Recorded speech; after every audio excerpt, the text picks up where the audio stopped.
So for the Chapter 3 Screencast useful YouTube video or tutorial assignment, first I was going to talk about how I have fixed my MacBook 2012, how I attempted to fix it by looking at these tutorials, but in reality you cannot really fix a computer that has, in my case, a hard drive not useful anymore, completely destroyed. So if that happens, I was able to turn on my computer again, but it didn't do anything. I had to take it to the Apple store, and the only thing that they could do is replace the hard drive and expect my 2012 device to last me for approximately 1 or 2 more years. So I don't want to talk about something that doesn't really fix broken hard drive or useless RAM, something that needs to be replaced, really. So something that I want to talk is the Monte Carlo simulation in Excel, which is something that is used for business analyst, which is a career that I'm interested in. I'm currently doing my associates in accounting and computer science. I'm taking classes from both majors because I want to do a business analyst, and basically business analysts need to determine the percentage of returns in certain investments and making business decisions that will help a company accumulate more capital. And in order to do so, business analysts need to have accounting knowledge and computer science knowledge. So it's a very important career for the private sector, and it allows companies to make investment decisions. And one of the tools that they use is the Monte Carlo simulation, which is something that I kind of recently learned about in class, but wasn't explained to me very well. And honestly, YouTube has become the best university for Excel sometimes. So the way this Monte Carlo simulation, I don't want to overwhelm you with showing you the tutorial that is 6 minutes, but I will show the main important parts. So basically you run trials of an investment decision that a company is going to make.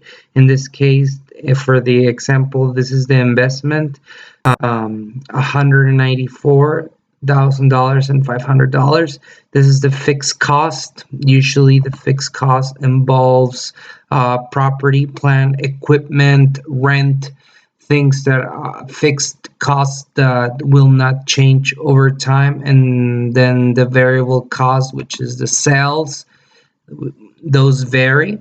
There's a standard deviation here provided in the example. The investment could be less or more, and the fixed cost could vary that amount of money in case rent increases, utility bills increases. Variable cost will have a standard deviation of 40,000 because sales do vary.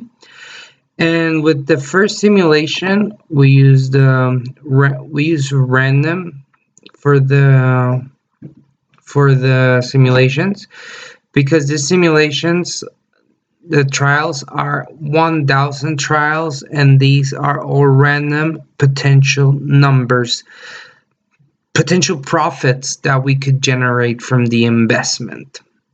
How does the Monte Carlo simulation work? Or as this lady explained, this table by hitting Shift Command down using a Mac. We go to what if analysis, data table. We ignore row.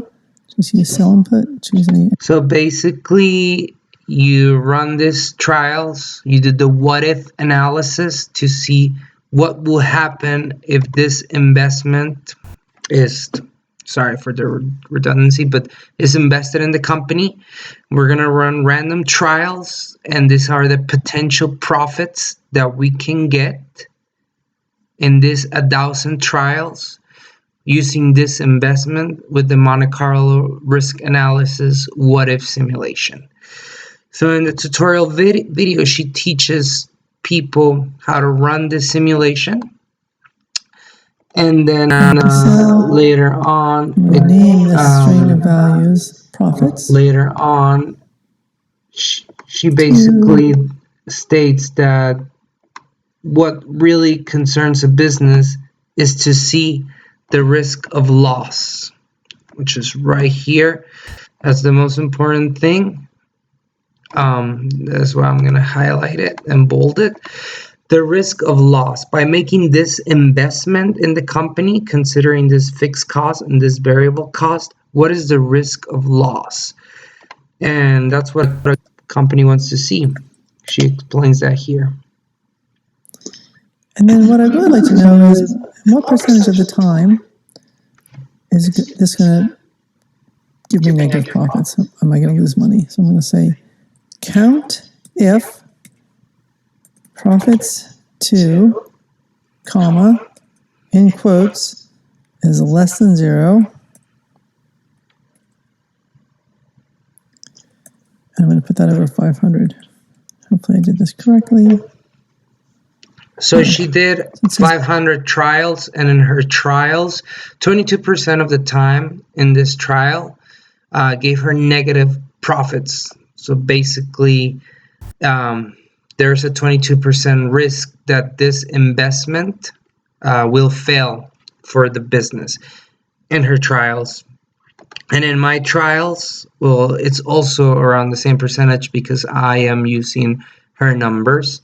A really cool and useful thing is to calculate in the formula section, calculate now, so that you can run this simulation multiple times.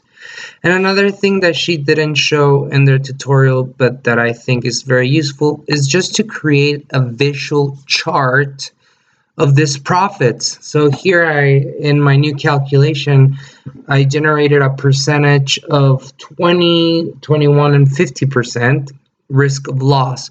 But I can visually see how this project, this investment, will generate all of this, and all of these trials, my investment will generate this profits and will generate this losses. So visually speaking, you could see that this investment will generate me 80% of the times roughly a profit instead of a loss. Most businesses, like most investments, are executed when they present a risk of loss under 30%. Under 30%. So in a way, this Monte Carlo simulation is telling me to invest this amount of money because the risk of loss will be 20% out of all the 1,000 trials that where my investment potentially could go. Is a very useful tool if you're trying to be a business analyst for a company. You can, and it's a way to assess if an investment will generate more profits than the losses. This is something really difficult to learn in class, in school, and it's very helpful to have YouTube tutorials from people that are just very straightforward with the numbers, with the data, tell you exactly what to do and how to do it visually. And that's why I found these tutorials helpful for class. Thank you.